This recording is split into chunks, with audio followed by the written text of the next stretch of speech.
Dios es bueno. Dios es bueno. Amén. La grandeza de Dios está por sobre de todas las cosas, por sobre de todos nosotros y todavía sigue siendo el gran desconocido. Estuve mirando unos eventos después del año 2017. ¿Recuerdan ustedes ese terremoto? Exactamente cuando se estaba conmemorando el terremoto del 85, en el 2017 volvió a repetirse. ¿Recuerdan? ¿Cuántos de ustedes recuerdan ese terremoto? Bueno, fue algo que sucedió ahí, fue algo muy especial, muy especial, ¿verdad? La gente ya había vivido un terremoto, la gente estaba llena de emociones, la gente estaba llena de sentimiento. Y cuando se empezó a avisar del terremoto en todas partes del mundo, se empezaron a juntar los mexicanos en cada lugar de reunión, las embajadas, y empezaron a rendir algo que se llama la unidad. Y se entonaba el himno nacional mexicano y la gente levantaba un brazo. Brazo derecho, puño cerrado, como un símbolo de unión, como un símbolo de yo me comprometo a ayudar, de que yo estoy con mi pueblo, de que yo estoy con mi nación.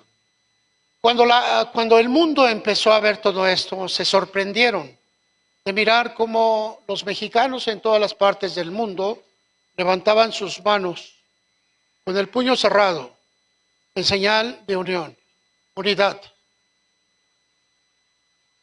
Aquí en la Ciudad de México se convocó una reunión en el Zócalo y dice que tuvieron que cerrar ciertas partes porque la gente empujaba, quería ir más adentro, ya no había espacio.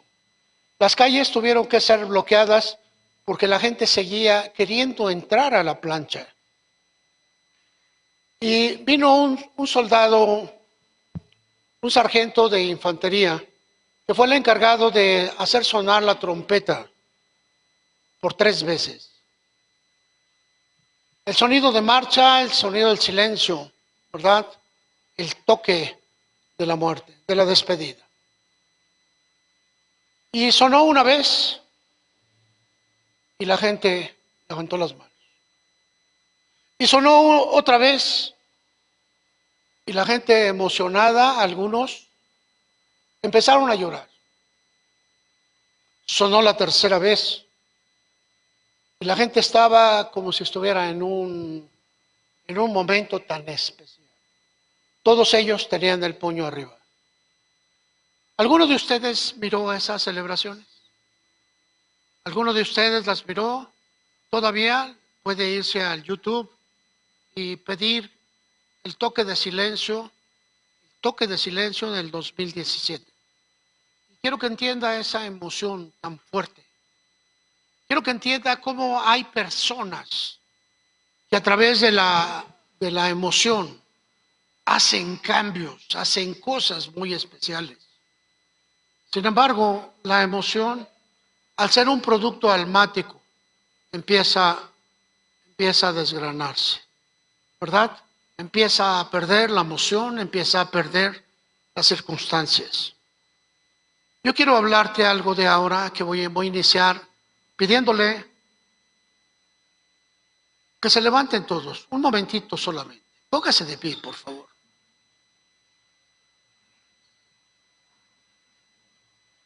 Aquellos hombres, aquellas personas pudieron levantar su puño, pudieron levantar sus manos. La iglesia no lo ha entendido todavía. Muchos de nosotros creemos que la palabra de Dios es una parte sí se acomoda a lo que yo creo y otra parte no lo acepto porque no lo creo. Quiero que a través de esta oración usted pueda decirle al Señor, ayúdame a entender tu palabra porque los días son difíciles, los días son malos. Sabemos que tu regreso está a las puertas y nuestro corazón está ansioso de esperarte. Levante su mano. Padre, te amamos. Te amamos, Dios. Te amamos. Te amamos. Te amamos, Dios. Te amamos. Eres maravilloso, Señor, incomparable. Cuando estás prodigando la vida a cada uno de nuestros hogares, a cada una de nuestras casas, has bendecido nuestro hogar, nuestros matrimonios, nuestras vidas. Extiende tu mano a la iglesia, Señor. Toma sus necesidades, sus carencias. Toma sus recelos, Señor. Haz en cada uno de ellos maravillas. Padre, te amamos. Te amamos, Señor. Y venimos a ti en el nombre de Jesucristo. Amén. Quiero que lea, por favor, antes de entrar en el tópico de la palabra, en la primera carta a Timoteo, capítulo 2, en el versículo 8.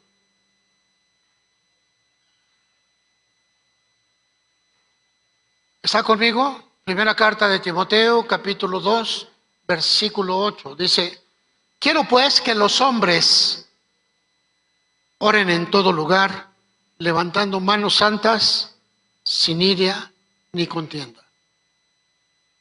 Cuando la oración se convierte en adoración, cuando la oración lleva un sesgo mayor, cuando la oración transforma, cuando la oración dice, yo soy, pero quiero estar contigo, cuando la oración va a cambiar algo especial, cuando tú levantas tus manos, cuando tú extiendes tus manos, no solamente estás hablando, sino ahora estás adorando. Estás teniendo una intimidad con el Creador de todas las cosas. Estás teniendo un abrazo con aquel que todo lo puede. Estás relacionándote con Dios.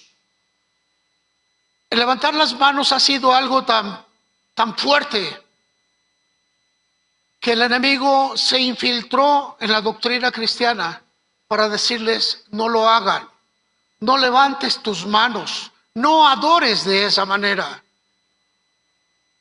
Y se ha metido tan fuerte que hay sitios donde ya no se pueden levantar las manos. ¿Sabe? Dice aquí el apóstol Pablo, quiero que lo hagan. ¿Usted cree que esto sea un mandamiento? ¿Usted cree que esa palabra está puesta ahí para ver si usted tiene ganas o no? ¿Usted cree que esta palabra está puesta ahí para ver si alguien dice, pues sí, yo la puedo aceptar, y otro dice, no, pues yo no? ¿Usted cree que la palabra de Dios puede objetarse de esa manera?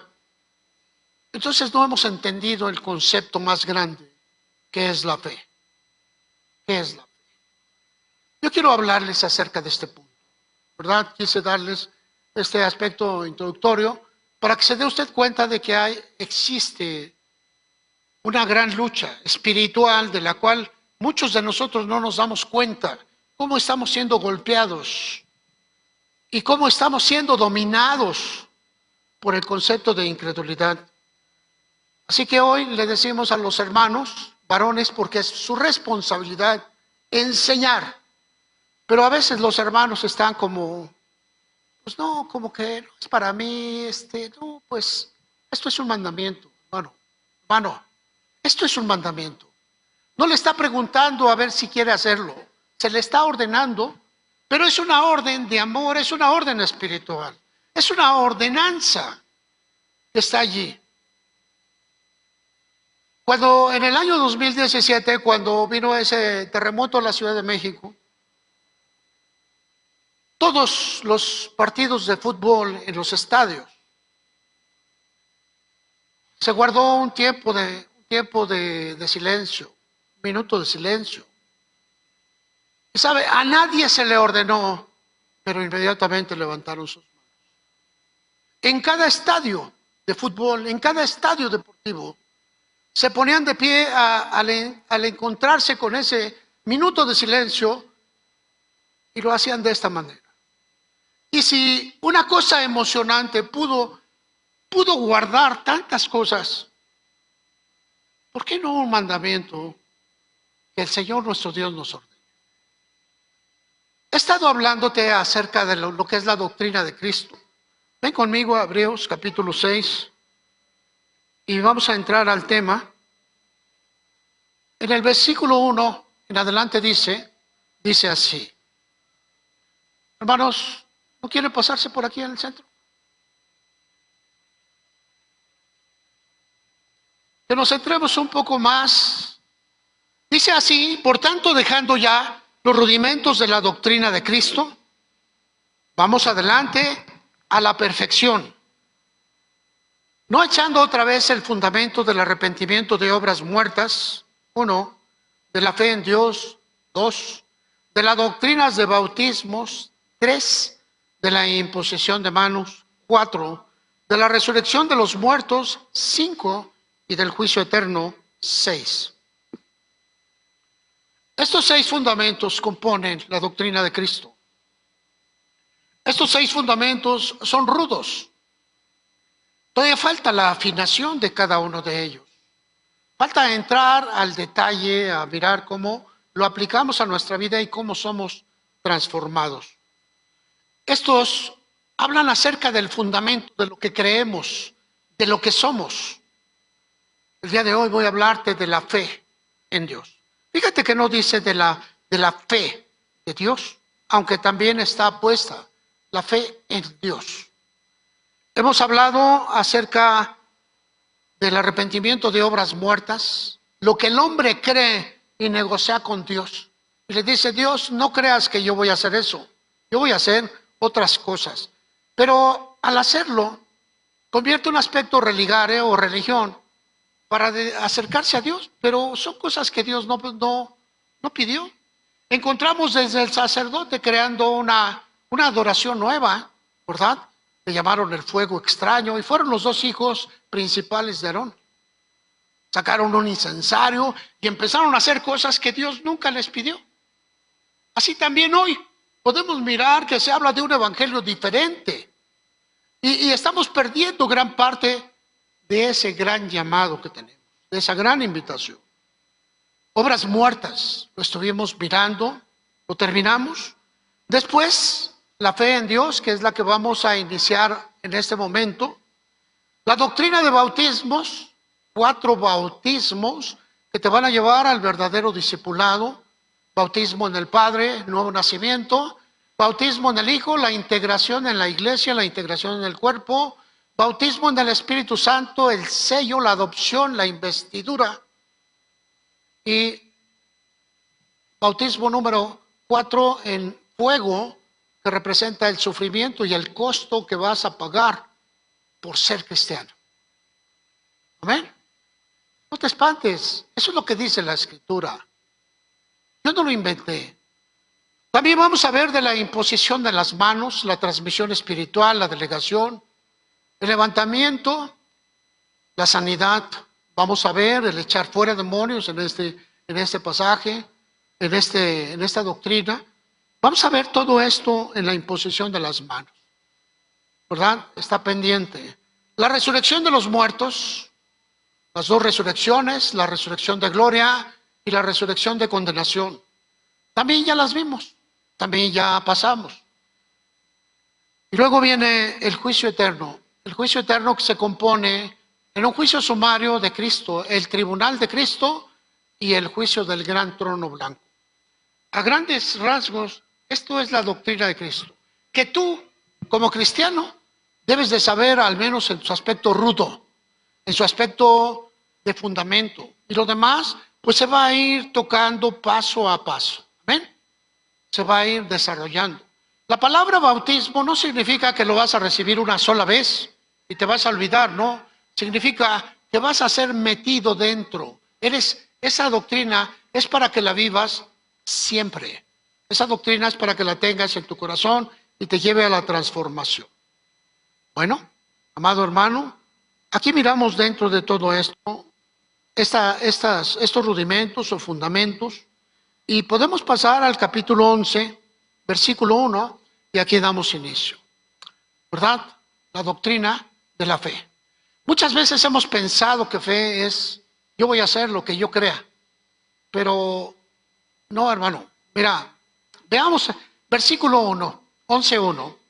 Es pues la fe, ayúdame a leerlo. Es pues la fe.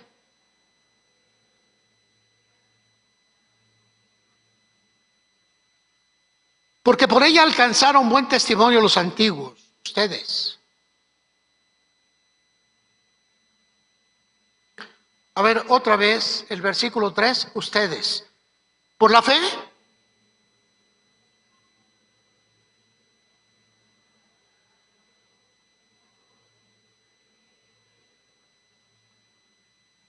Ahora, veamos pues, es pues la fe, certeza y convicción.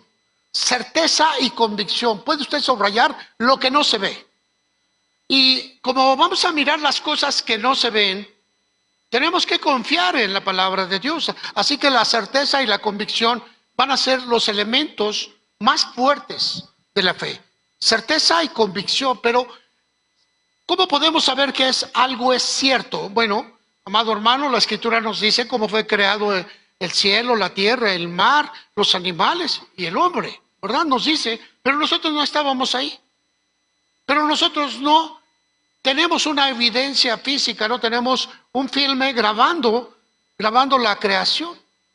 Pero nosotros no podemos entender, ¿verdad?, cómo el Señor en su magnificencia creó el sol, la luna, las estrellas, los planetas, los universos, las galaxias, las Pleiades, dice. Sin embargo, lo aceptamos, aunque no lo entendemos. El mundo, los sabios de la tierra han querido entender y darle un caso científico a cada circunstancia, pero no han podido explicarse. Han metido cosas para tratar de evadir la creación humana, como el concepto de que el hombre fue evolucionando. Cuando dijeron eso, los changos se ofendieron, hombre, porque no has visto a un chango agarrando un rifle para matar a otro. No has visto a un chango poner una bomba para matar a una familia. No lo has visto. No has visto a un chango drogándose. Entonces es torpe a veces lo que creemos. Sin embargo, defendemos la teoría científica, la teoría del Big Bang. Y se ha retado. Le dijeron a un hombre, mire, aquí tengo todos los elementos que componen un reloj de mano. ¿Qué posibilidades hay de que al arrojarla yo se arme solo? Ninguna. Ninguna.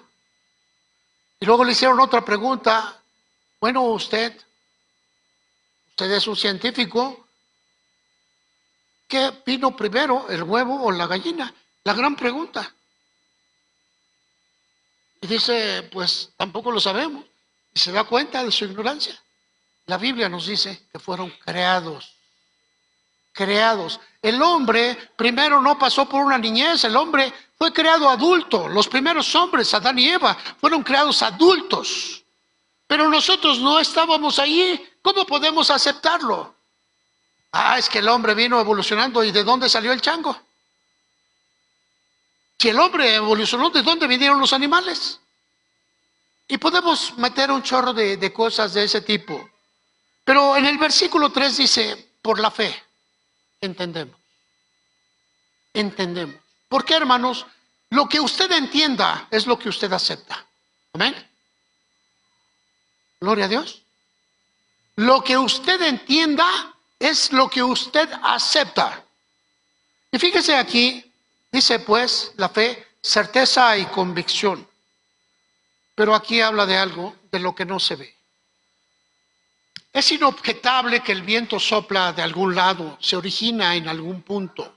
Es inobjetable que todo el tiempo se está moviendo. Aquí, allá donde está usted, abren la puerta y penetra una ráfaga de viento. Pero ¿en dónde se origina el viento? Y la Escritura nos dice que Dios lo ordenó para que soplara del norte al sur, pero en ciertas horas del este al oeste. Y sabe, lo entendemos porque lo dice la Escritura, la palabra de Dios, cosas que los sabios no han podido entender, pero que están escritas. Por la fe entendemos la creación hecha de lo que no se ve, pero la fe conlleva muchas cosas más, hermano. Y yo te voy a hablar acerca de la fe. Dice en el versículo 6, pero sin fe es imposible agradar a Dios, porque es necesario que el que se acerca a Dios crea que le hay y que es galardonador de los que le buscan. Es necesario, escúcheme, dice, es necesario que usted le crea a Dios en todo lo que Él dice. Levante su mano. Cuando ore, usted está cambiando su oración en una adoración. Bájela, por favor, gracias. Cuando usted esté haciendo una oración y levante sus manos, usted está trasladándose a un evento aún mayor, porque su oración se está convirtiendo en adoración. Y sabe, ni siquiera le están diciendo, a ver si tienes ganas de hacerlo. Es un mandato, es un mandamiento. Para los que son de fe, para los demás, van a decir, es que yo creo que no debe de ser así, es que las manos deben de estar metidas en el bolsillo. No, adoración habla de posturas. Adoración habla inclusive de quedar tirado en el piso completamente postrado. Esa es adoración. Pero se inicia en un proceso de la oración, de la gloria a Dios, de la exaltación al Señor. Si una cantidad, unos miles de hombres pudieron levantar sus manos y cerrar sus puños para decir, cuenten conmigo, estoy unido a mi nación, cuenten allá lo que se necesite. Pero ninguno de ellos cumplió.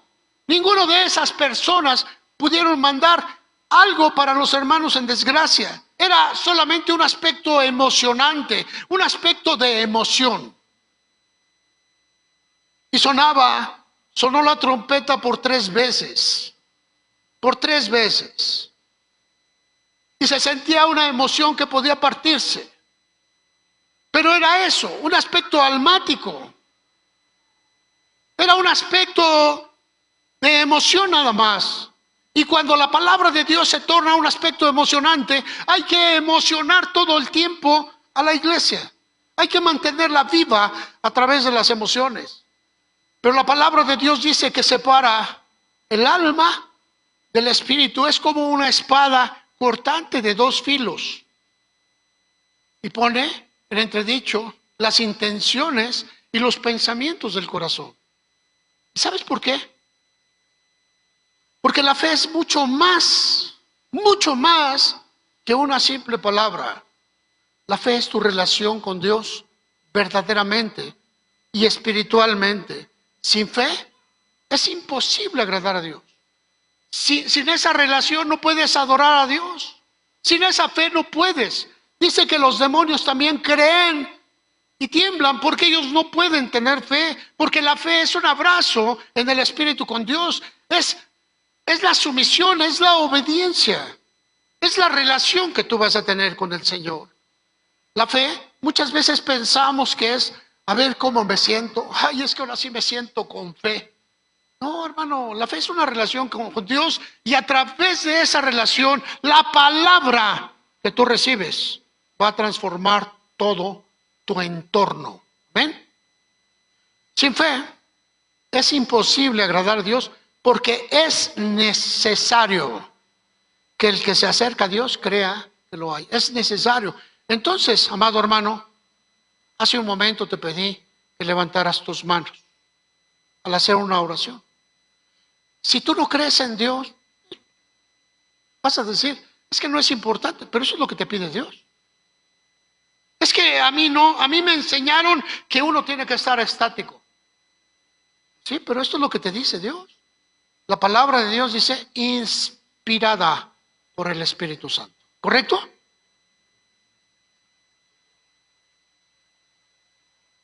Dice que Él va a premiar y va a recompensar a los que le buscan, a los que están juntos, a los que caminan con Él.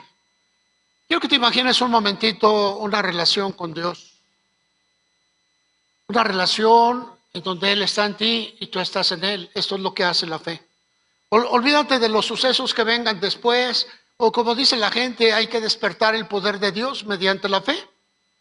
Suena bonito, hermano, suena bonito, pero Dios te manda a ti que hagas cosas de fe.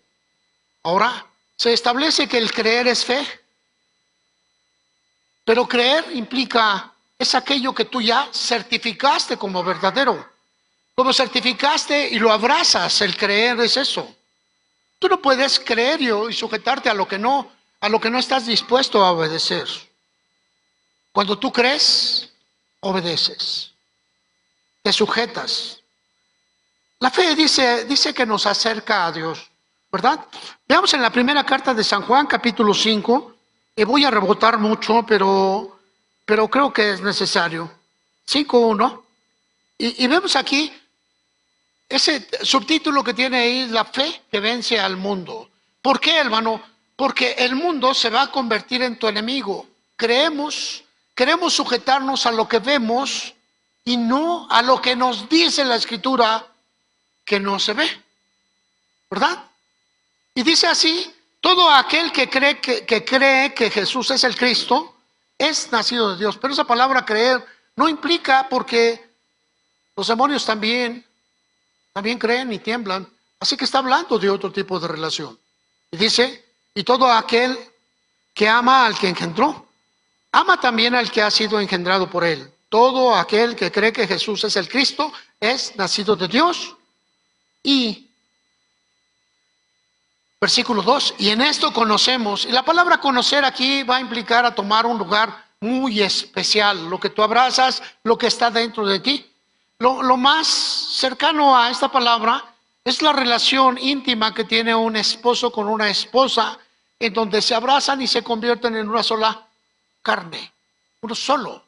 Y la palabra conocer es uno que está dentro del otro. Cuando tú dices yo creo en Jesús, estás diciendo eso, que Jesús está dentro de ti. El que cree en Jesús es nacido de nuevo.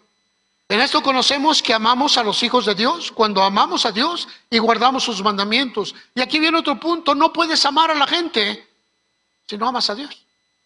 Y si tú no amas a la gente, tu pensamiento es mundano, y al ser mundano, pues vas a hacer lo que hace el mundo. Miramos al esposo queriendo relacionarse con otra señorita, teniendo a la esposa bella en casa. O vemos a la esposa haciéndole ojitos al compañero de trabajo. ¿Por qué? Porque ese es el mundo. El mundo. ¿Y sabes por qué, hermano? Porque el amor es espiritual.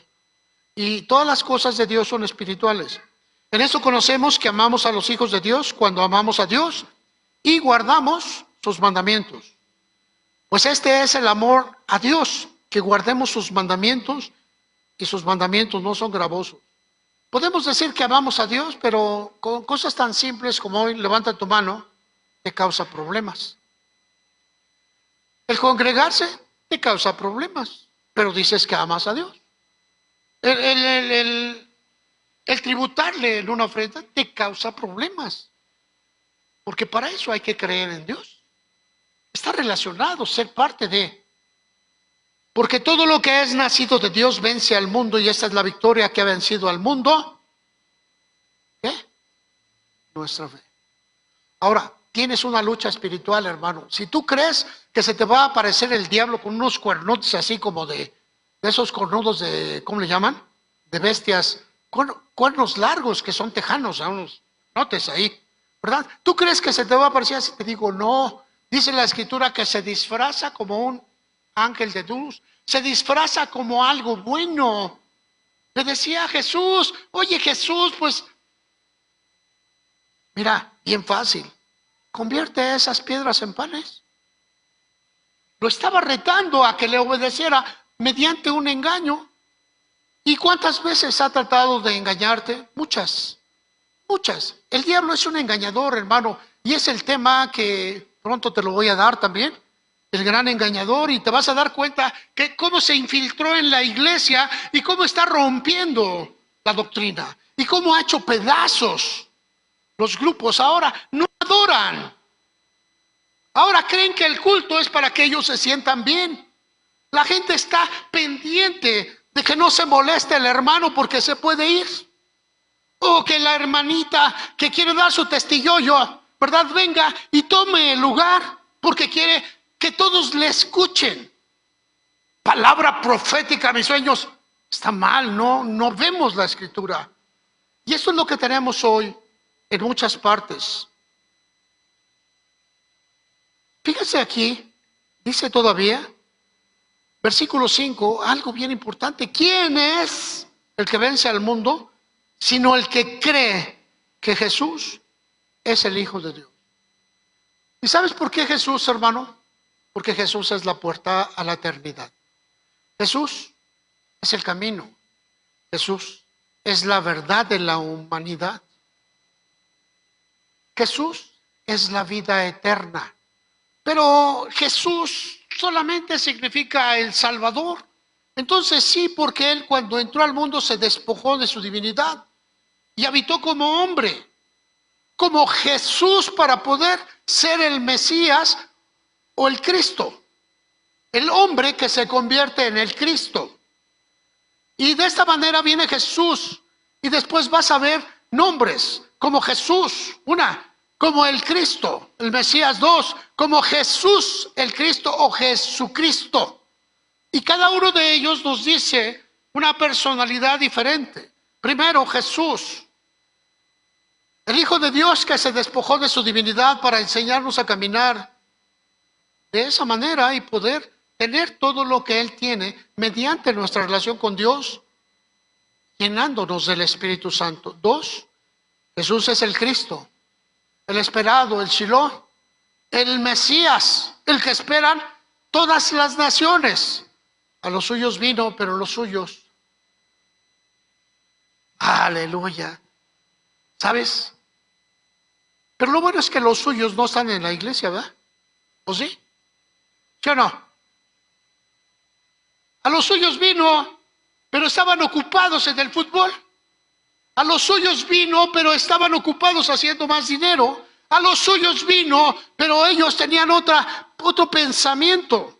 A los suyos vino, pero ellos lo rechazaron porque estaban ocupados en su mundo.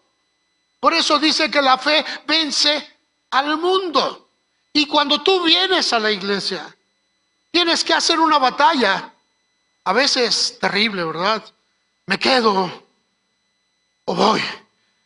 Pero el camino está feo. Claro, hay que pagar un precio. Ay, pero si voy, ya no voy a alcanzar el partido de fútbol, la película. Y si voy, ya no voy a poder ir a echar las garnachas con Doña Chona, esos sopesotes grandes que les atraviesan un bistec. Gloria a Dios. Su mundo a lo suyo vino, pero los suyos no lo recibieron.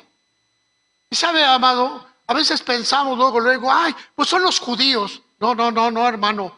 A los suyos vino, a los que Él hizo un llamado, a los que Él invitó, a los que Él eligió, a los que Él invitó a transformarse, ¿verdad?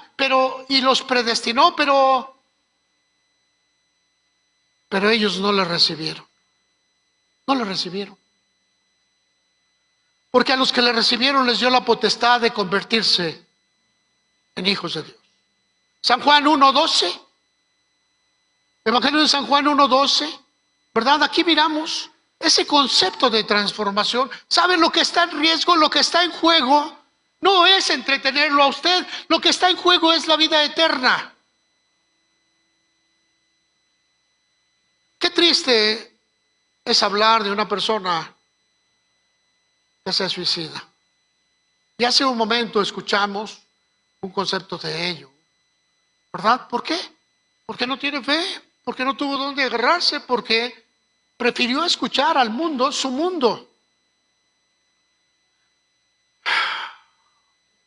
A lo suyo vino 11. Mas a los que le recibieron les dio la potestad de ser hechos. Los hijos de Dios no nacen, se hacen. Y Dios procura el nuevo nacimiento mediante la fe. Para decir, pero no vuelven a entrar otra vez. Yo quiero hablarte más acerca de esa relación. Esa relación tan importante que podemos mirarla en varios aspectos.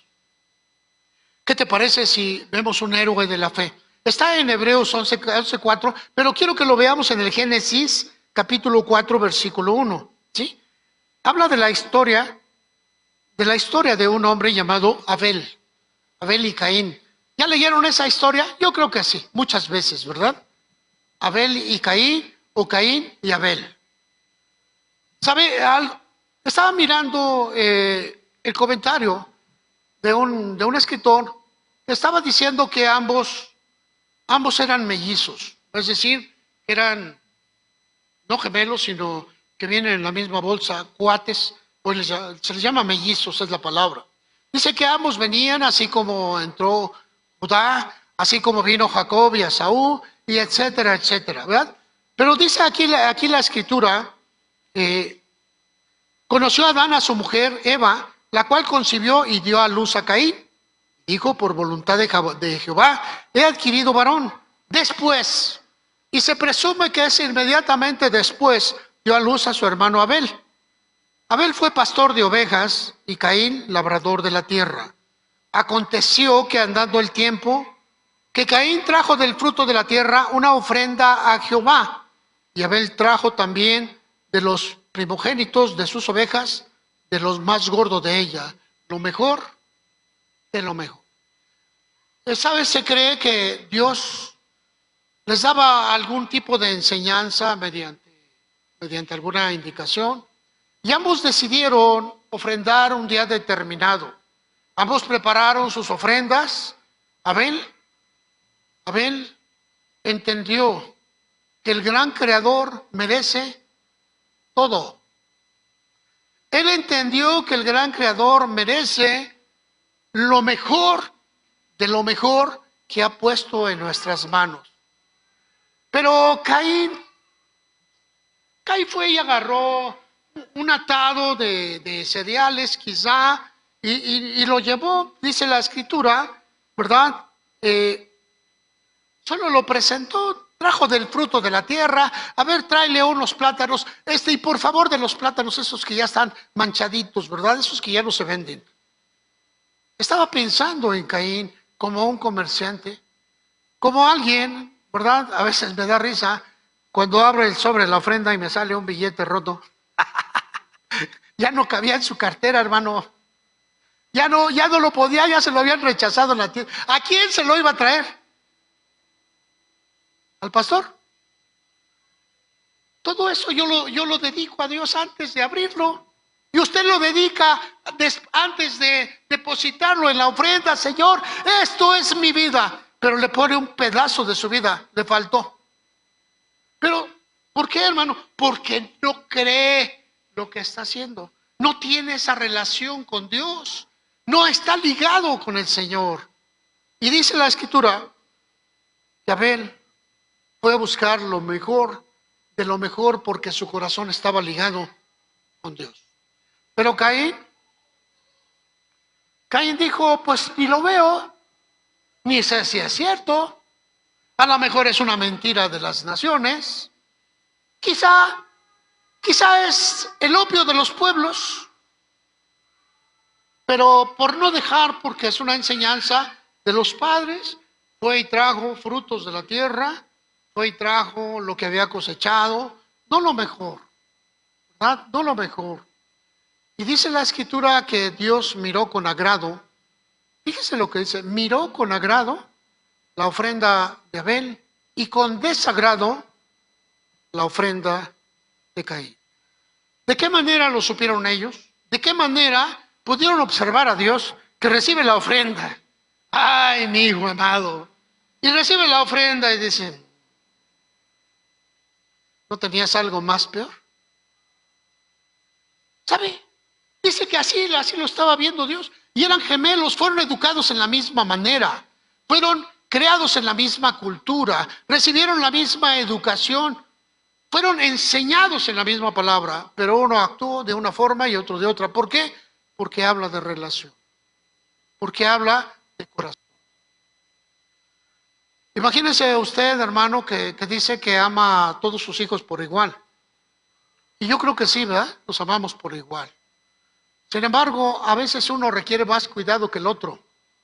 A veces uno requiere un jalón de orejas y el otro no. Estamos educando, estamos formando hijos. Pero el amor es que estamos dispuestos a quedarnos sin un par de zapatos con tal de que ellos tengan el suyo. Eso se llama amor. Los demás son pamplinas. Amor es darnos a favor de los demás. Ese es el Espíritu de Dios. Cuando usted se da, cuando usted se pertenece a, pero lo más maravilloso es cuando usted se pertenece a Dios. Cuando usted se pertenece a Dios. ¿Verdad? Así que esta historia de Abel está considerado dentro del primer héroe de la fe, Hebreos 11:4.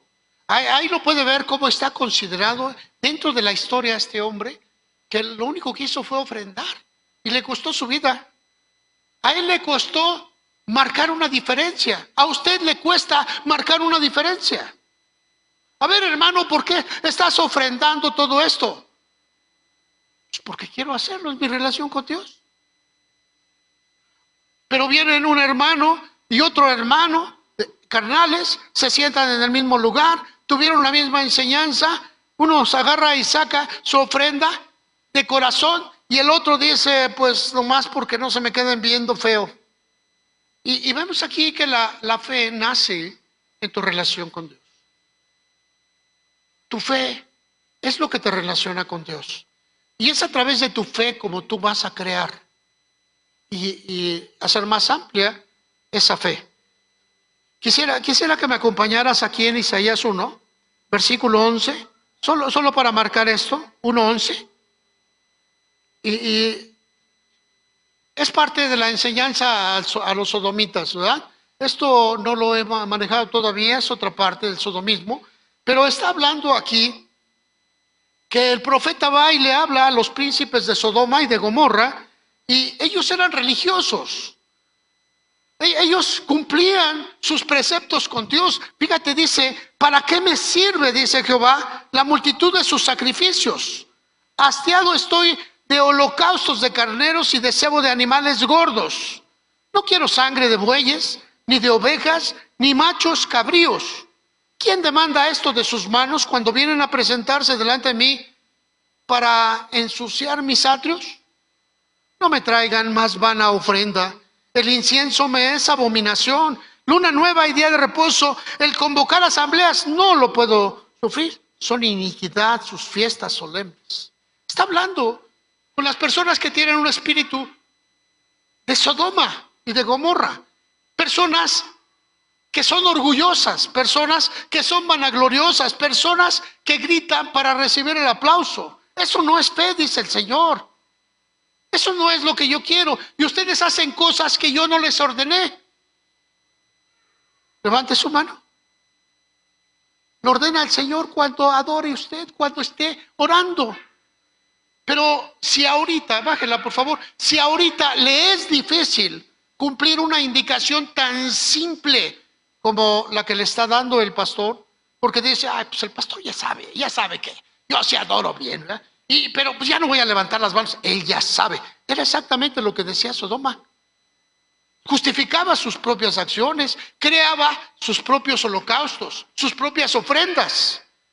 Y decía, pues estoy trayendo de lo más gordo, pero sacaba la trompeta para que le aplaudieran. ¡Ey, mi ofrenda! ¡Ey, lo que yo estoy trayendo a Dios! ¡Ey, apláudanme! El espíritu egoísta, vanaglorioso, orgulloso, presuntuoso. Era el concepto de la ofrenda. Jesús nos enseña acerca de ello cuando está mirando la caja de las ofrendas y llega una mujer que ya no tiene que comer y deposita todo lo que tiene. Ella no tiene un mañana, ella no tiene un al rato, ella no tiene que al fin no van a venir los hijos y van a dar. Aleluya. ¿Verdad, padres? Que están esperando que los hijos vengan a darles. ¿Verdad, padres, que están esperando que los hijos se levanten para atenderlos a ustedes? ¿Verdad, padres? Esa mujer no tenía más nada y dice que lo que tenía fue lo que ofrendó su vida. ¿Por qué? Porque tenía una relación especial con Dios, porque había un acercamiento, porque había ese amor. La religión, es decir, las cosas que hace el hombre, pero que Dios nunca pidió. Las cosas que el hombre quiere hacer, pero que chocan con los mandamientos de Dios. ¿Saben cuántas veces estamos cantando? ¿Cuántas veces estamos entonando un canto almático? Pero usted lo va a convertir en espiritual cuando levanta sus manos. Dios manda lluvia, ¿no? Y usted piensa que le va a caer una cubeta de agua fría, pero no es así. Su espíritu está pidiendo que sea refrescada su alma, que sea refrescado su espíritu. Pero sabe, no es tanto lo que está cantando, sino sus manos arriba están indicando otra cosa. Están indicando que usted está adorando a aquel que se lo está pidiendo y la oración se torna en adoración. Eso es fe. En Efesios capítulo 6, versículo 6, vamos. Efesios 6, 6, dice: no sirviendo al ojo como los que quieren agradar a los hombres, sino como siervos de Cristo, de corazón, haciendo la voluntad de Dios, sirviendo de buena voluntad como al Señor y no a los hombres, sabiendo que el bien que cada uno hiciere, ese recibirá del Señor, sea siervo o sea libre. ¿Quieres que Dios te reconozca? Reconócelo a Él. ¿Quieres que Dios se gloríe en ti? Gloríate en Él. ¿Quieres que Dios te dé gloria? Dale gloria a Él. Y dice que Dios no se queda con nada. Con la medida con la que tú mides, serás medido. Medida grande, remesada, apretada es la que Dios tiene para ti. Pero todo eso se recibe mediante la fe. Es un cauce de amor, de integración. ¿Sabe? A mí me espanta muchas veces los conceptos de fe que mueve la gente. Dice, ¿verdad? Dice la gente, es que yo tengo fe y las cosas van a cambiar. ¿Tienes fe en quién? ¿En ti? ¿O en quién tienes fe? Porque la fe de Dios es el amor a Dios mediante la obediencia a su palabra. Existen principios de fe en Dios. Le voy a decir 5 nada más, no le voy a decir más. Creo que existen como 15 o más, pero todos tienen una limitancia y que pudiéramos manejarlos de otro sentido. Pero el primero de ellos, a Dios lo da a conocer las Escrituras, Santas Escrituras, y es llamado la inerrancia de las Santas Escrituras, la Biblia. La Biblia nos da a conocer el principio y el fin del ser humano. La Biblia nos da a conocer la creación. La Biblia nos da a conocer a Dios. La Biblia nos enseña qué es el hombre. La Biblia nos muestra cómo salir de este mundo, ¿verdad? Dile al hermano que está junto a ti, ¿de qué te preocupas? No vas a salir vivo de este mundo, díselo.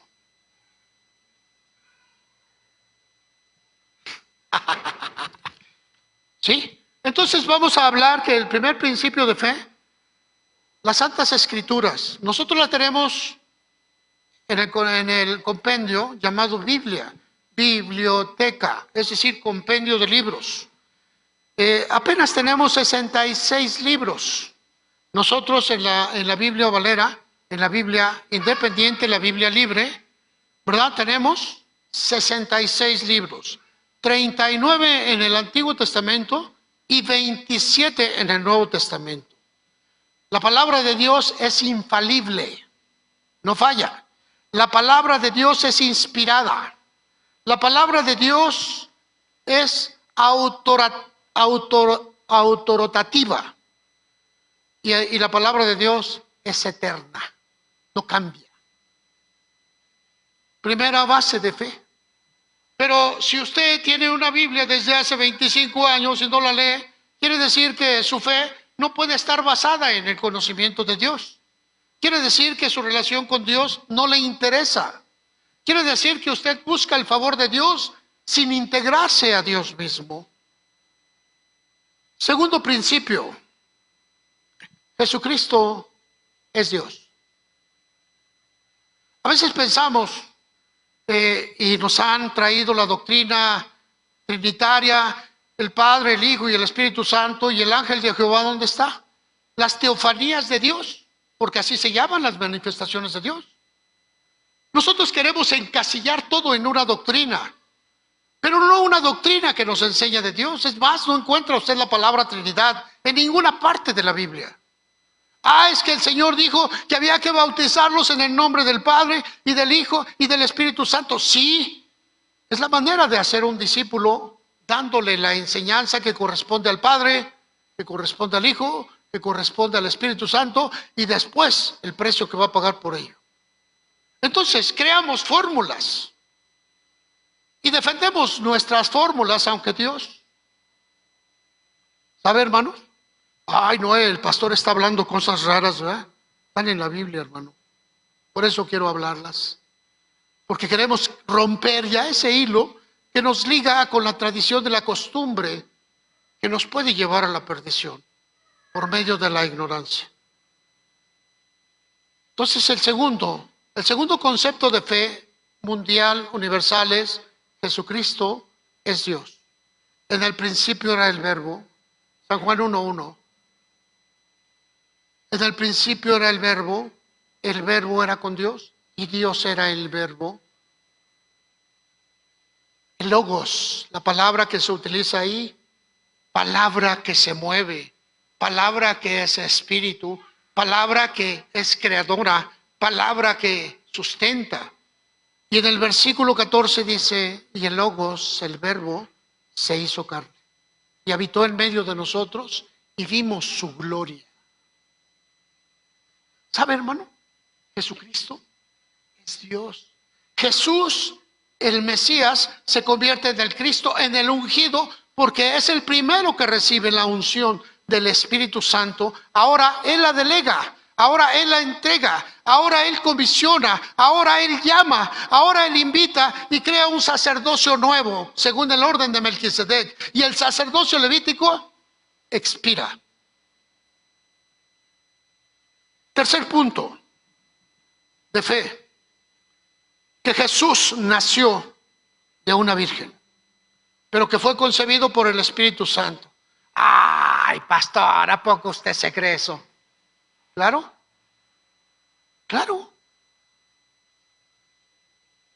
Cosas que ojo no vio, ni oído oyó, son las cosas que creemos. ¿O no es pues la fe, la certeza de las cosas que se esperan, la convicción de lo que no se ve? ¿O no dice así?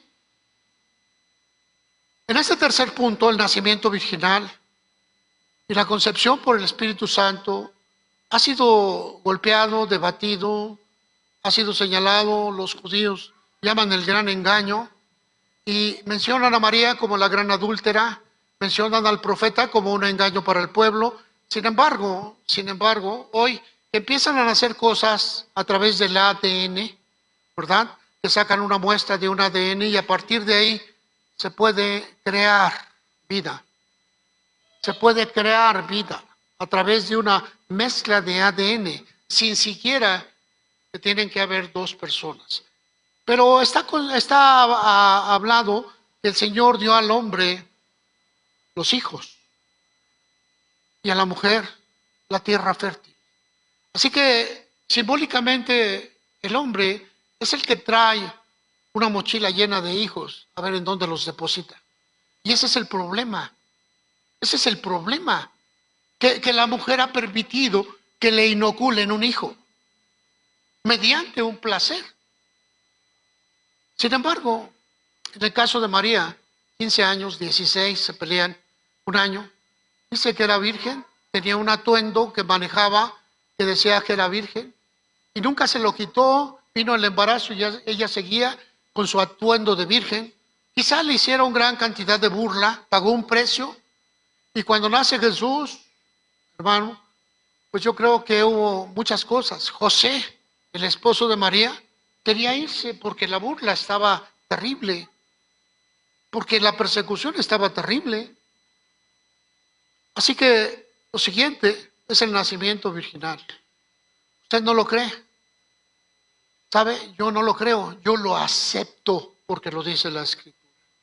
Y al aceptarlo lo estoy creyendo. Quizá hay muchas cosas que no hemos visto, que vamos a ver conforme pase el tiempo.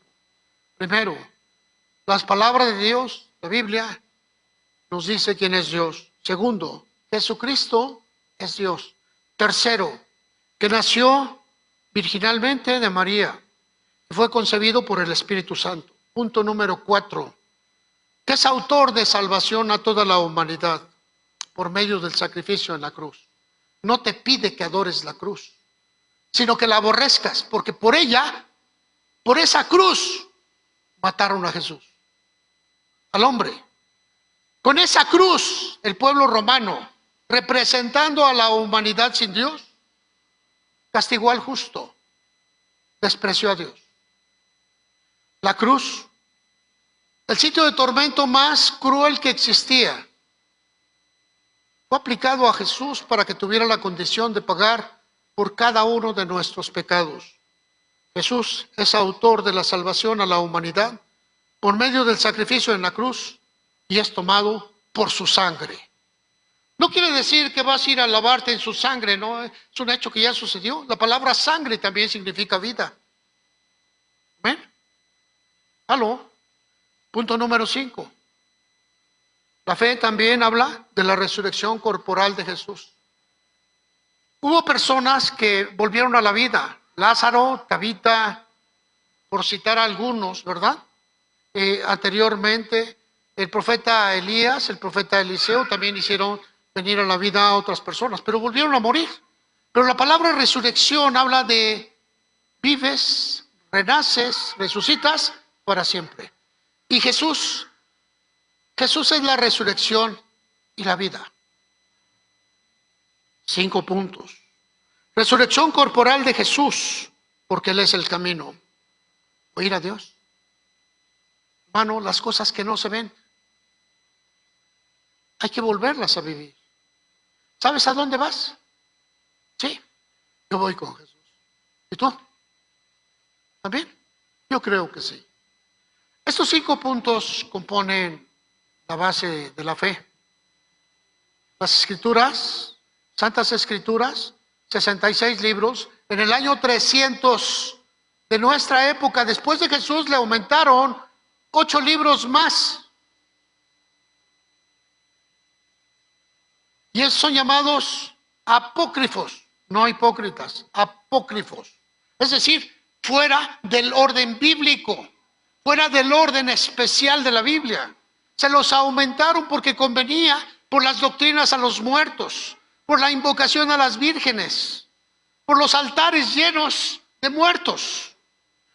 ¿Sabes? Les convenía y se creó todo un concepto de religión en esos 8 libros. Después quitaron 1 y se quedaron 7, quitaron a Enoc, un libro histórico. Se quedaron 7 libros más. Y son los libros apócrifos que hoy puedes encontrarlos en una iglesia romana solamente, católico romano, porque la iglesia católico anglicana dijo no. La iglesia católica ortodoxa dijo no. Y tiene sus propios libros. Creó un catecismo llamado el Didache. La fe es un regalo que Dios te da. Primera carta a los Corintios 12:9. Primera carta a los Corintios 12:9.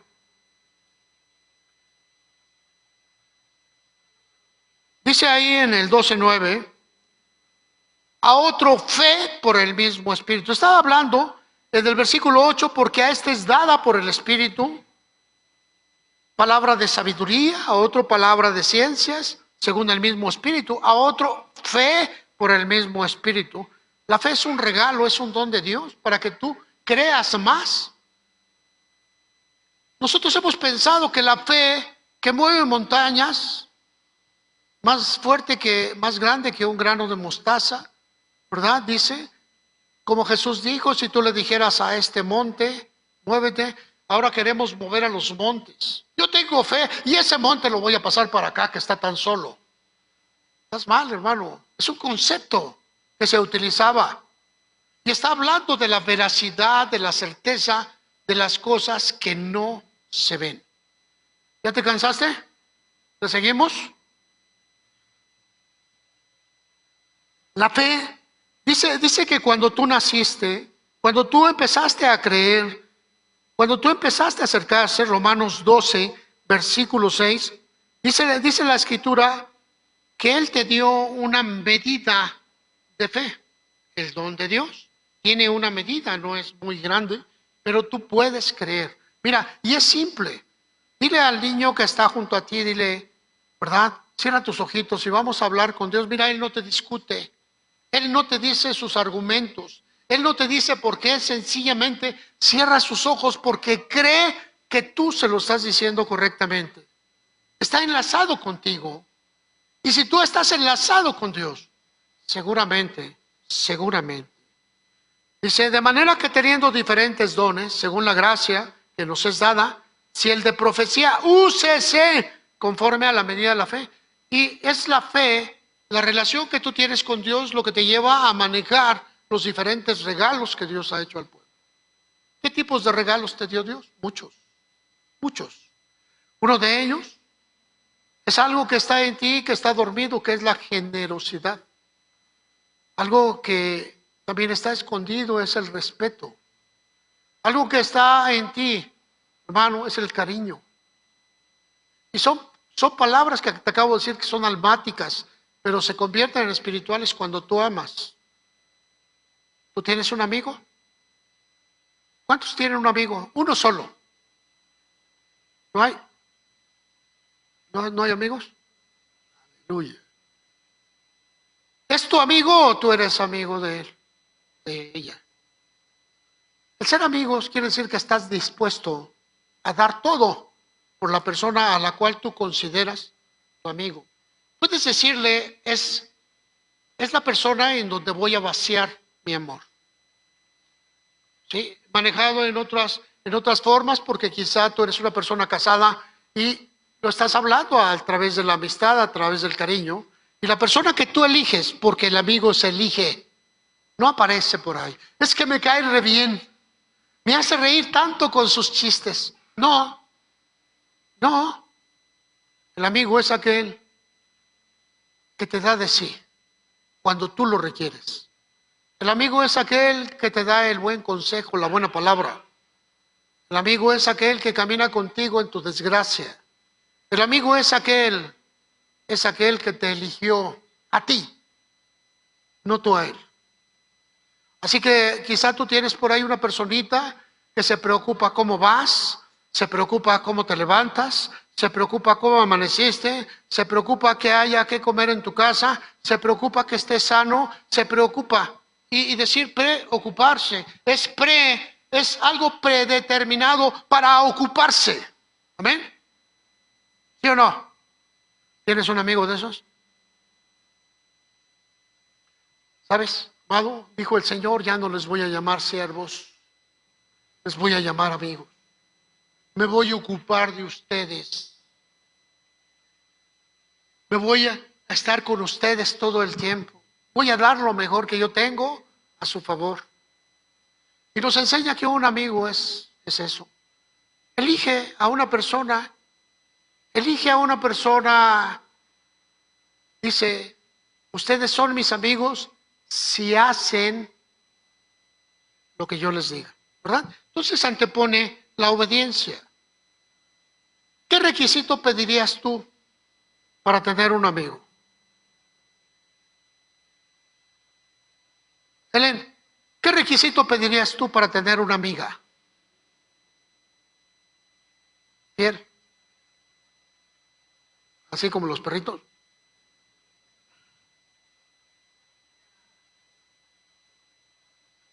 Intimidad, confianza, lealtad, Fíjense cómo tenemos diferentes dispositivos y vamos alcanzando la gracia.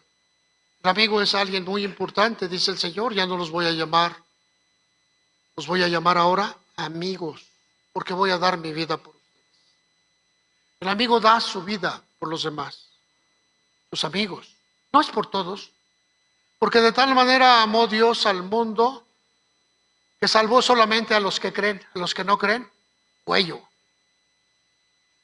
Hermano, está mal el Evangelio, léalo. Son muchos los que se salvan, Señor. Entren por la puerta angosta, porque ancha y espaciosa, ¿verdad? ¿O no dice así? Así que toda la iglesia se va a salvar. No, solo los amigos de Jesús. ¿No le gustaría ser amigo de Jesús? Principio de fe, relación de amistad, relación de amor. Porque Jesús da su vida por sus amigos. La pone para todo el mundo, pero dice, aquel que obedezca se hace mi amigo. Y aquí vemos cómo el antetipo empieza a cambiar, ya no nos gusta esa parte. También que estábamos, pastor, cuando me decían, voy ganando, la victoria es mía, soy más que vencedor. Sí. Pero no conoces a Cristo, no lo conoces.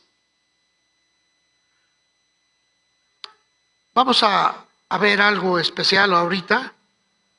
La fe es un regalo, la fe es una medida de relación, la fe opta para salvación y la fe es un fruto que hay que cultivar todos los días. Es como la amistad, ¿verdad? Ya que me brinqué muchos versículos porque quiero vaciarme en algo más. Dice la Escritura que la fe sin obras es una fe muerta, ¿verdad? Dice Santiago. No puedes decir que tienes una relación con Dios y estar apático. No puede ser que tú digas que tienes una fe bien grandota, pero eres incapaz de decirle a la gente que está junto a ti que Cristo es el motivo de tu vida. ¿Sabes? La fe es la relación profunda que el hombre lleva con Dios. Es la amistad. Y dice el Señor que estemos listos para dar cuenta de aquel que vive en nosotros. Que estemos listos. Porque Él va a poner a las personas, Él las va a añadir. A veces salimos a hacer campañas. Qué bonito, aleluya. Pero Dios no nos manda. A veces queremos ir a entregar un montón de alimentos, aquí y allá, pero Dios no te mandó. Y estás descuidando a esa personita que pasas todos los días y miras cómo sufre con sus cacahuates. A esa persona te mandó Dios, pero tú quieres el aplauso, tú quieres el reconocimiento, quieres la gloria que le pertenece a Dios. La fe es entender que Dios va a actuar a través de ti y que te ha entregado todo lo que Él tiene. La fe sin obras. Pero quiero que veas algo más, ¿verdad? Porque voy a enseñarte, voy a compartirte algo muy hermoso. Que me acompañes a Lucas capítulo 5. Ya casi me acerco, hermano, no te desesperes. Dice la Escritura que Jesús estaba en una casa enseñando. Ahí estaba compartiendo, había hecho milagros, había hecho señales, había hecho maravillas. Y dice que había un poder, la aldea toda estaba agolpada en esa casa. Pero de repente venían 4 hombres cargando una camilla y traían a un paralítico.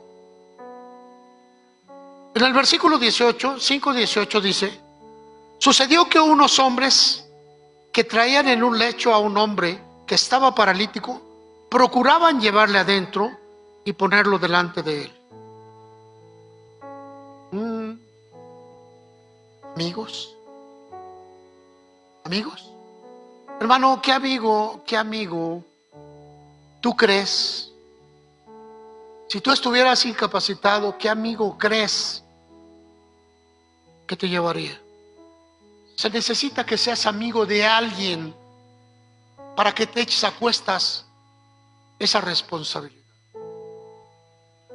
para que pongas en tu corazón esta enseñanza. 4 amigos se habían puesto de acuerdo para llevar a ese hombre a los pies de Jesús. 4 amigos. 4 personas que amaban al paralítico.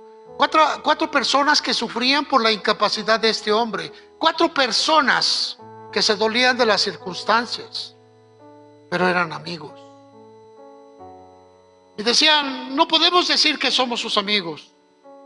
Y verlo ahí día tras día, tras día, tras día, mirando cómo se muere de amargura, cómo se muere de odio, de rencor, cómo la violencia explota en sus pensamientos, cómo las veces que se deprime. ¿Cuántas veces tenemos que estar buscando porque tiene una terrible migraña en su cabeza? Necesitamos llevarlo a Jesús, decían los 4. Y fueron a ver que Jesús estaba en el pueblo, que Jesús estaba en la ciudad. Y consiguieron una camilla y lo empezaron a cargar. Y lo llevaban cargando los 4. Y cuando llegaron a la puerta, empezaron a decirle, con permisito, con permisito, con permisito. No estamos dispuestos a ceder nuestro lugar, ¿sabes? No estoy dispuesto a darte mi sitio.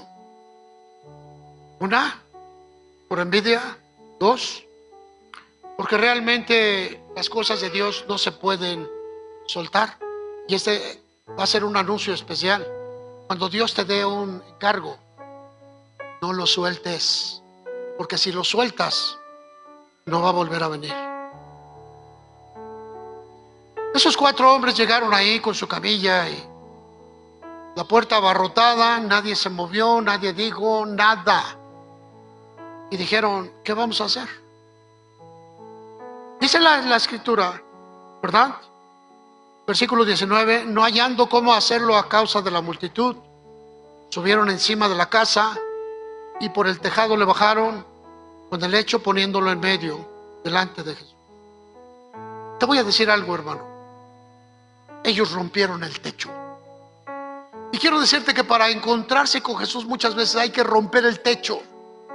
¿Y qué es romper el techo? Ver a las cosas que nos han limitado, ver un poco más allá de las cosas. Romper el techo es precisamente eso. Romper los límites, romper las cosas que no van a ser. Romper el techo es ir más allá de lo que está, de lo que se puede hacer comúnmente. Hay que romper el techo, hay que romper los límites. Cuando tú rompes los límites es cuando miras la gracia de Dios, el milagro actuando. Cuando tú rompes los límites es cuando depositas una palabra que va a actuar, porque estás relacionado. Llegó una mujer con el profeta y le dice, mujer, siempre que vengo a este lugar, me recibes, me das de comer, me tienes preparada una habitación para que descanse. Dime qué puedo hacer por ti. Ay, no, Señor, no, profeta, tú no puedes hacer nada. No quiero nada. Pero al profeta ya le habían dicho que la mujer era estéril. Al profeta ya le habían dicho que la mujer no tenía hijos. Al profeta ya sabía lo que esa mujer quería. Pero había que romper el límite. Había que romper el techo. Había que romper esa parte. Y seguramente el profeta le preguntaba a Jesús, Señor, tú dijiste que en tu pueblo no había personas infértiles. Señor, tú dijiste que por nuestra boca habría palabras de vida, palabras de muerte. Señor, tú dijiste que lo que nosotros habláramos iba a traer sanidad o enfermedad. Y se acerca a la mujer, le pone el brazo sobre su hombro y le dice, ¿acaso no te dijo Dios que de aquí a 1 año tendrás un hijo. ¿Por qué le dijo de esa manera? ¿Por qué le estaba diciendo de esa manera? Porque hay que hablarle las cosas que no son, como si fuesen. Las cosas que no se ven ahorita se van a ver después, pero hay que dar un cauce. ¿Acaso no te dice Dios que si crees verás la gloria? ¿Acaso no te ha dicho Dios? Ahora yo quiero que tú rompas ese techo. Ahora yo quiero que tú rompas todos esos paradigmas. Ahora yo quiero que tú pienses en algo que quieres depositar en las manos de Dios. Y quiero decirte, ¿acaso no te ha dicho Dios que si crees mirarás cosas increíbles? ¿Acaso no te ha dicho Dios que sin fe es imposible agradar a Dios? Quiero que traigas a tu mente, a tu corazón, una necesidad. Una necesidad. Y ya cuando la tengas, quiero que te pongas de pie. No quiero que me la digas, quiero nada más que te pongas de pie. Una necesidad que es para ti primordial. Una necesidad que es importante para tu vida. Una necesidad que tú sabes que solamente está en las manos de Dios. Una necesidad que tú sabes que si Dios no actúa, no la vas a conseguir por ningún lado. Y si ya la tienes, quiero que te pongas de pie. He estado orando por varias cosas. He estado orando por diferentes circunstancias. He estado orando, pidiéndole a Dios que nos deje ver qué es lo que hay allá atrás. Quizá estás necesitando una vida nueva. Quizá estás necesitando la salud de alguien a quien tú amas y que solo el hecho de ver cómo sufre te rompe el corazón. El solo hecho de mirar a esta persona cargando tantas cosas te hace sufrir, pero no tienes la posibilidad de cambiarlo. ¿Acaso Dios no te ha dicho que si crees cosas mayores que estas verás? Le dijo a esa mujer, le dijo a la hermana de Lázaro: Señor, si tú hubieses estado, no te digo que si crees cosas mayores que estas verás. Padre, tu pueblo, mi familia, mis hermanos,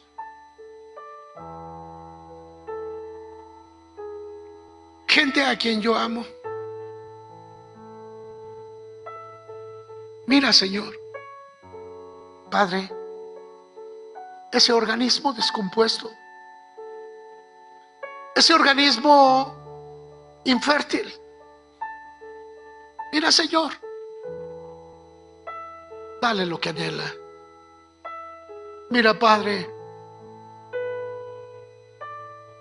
ese sufrimiento por nuestros hijos, atrapados en el engaño del mundo,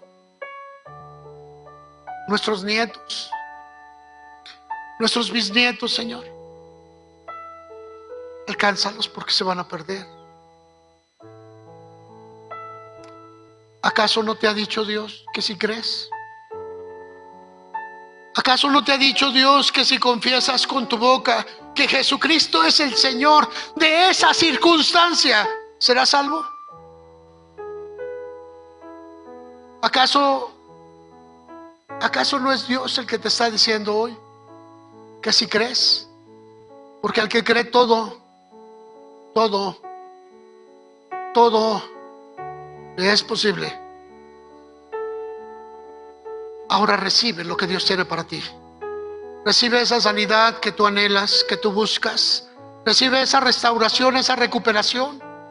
Recibe la restauración de tu casa, de tu matrimonio. Recibe ahora. Recíbelo. Dios te trajo a este momento hoy. Dios te trajo a este instante para que tú pudieras recibir. ¿Quieres adorar a Dios? ¿Quieres adorar a Dios? Levanta tu mano y solamente dile: Señor, te agradezco. Te agradezco, pero tú estás haciendo cosas mayores que las que están viendo mis ojos. Yo sé que tú tienes cosas que no han sido vistas, Señor, como es la sanidad de mi casa, la sanidad de mi familia. Señor, abre mis ojos para que yo pueda verla. Abre mis ojos porque no alcanzo a ver tu grande ejército rodeando mi casa. Abre mis ojos, Señor, para ver ese gran ejército aquí dentro del templo. Abre los ojos de mis hermanos, Señor. Abre sus ojos. Sana sus ojos. Sana su corazón, sus riñones, su páncreas. Sana ahora, Señor, su hígado. Sana ahora, Padre, esos huesos que están apolillados, Señor. Sánalos, Padre. Extiende tus manos ahora. Exáltate, Señor, y glorifícate aún más y más. Padre, guarda a mis hermanos que están en camino, que están en carretera, Señor. Protégelos, acércalos a ti. Hoy recibo, Señor, tu gloria. Hoy recibo tu majestad. En el nombre de Jesús.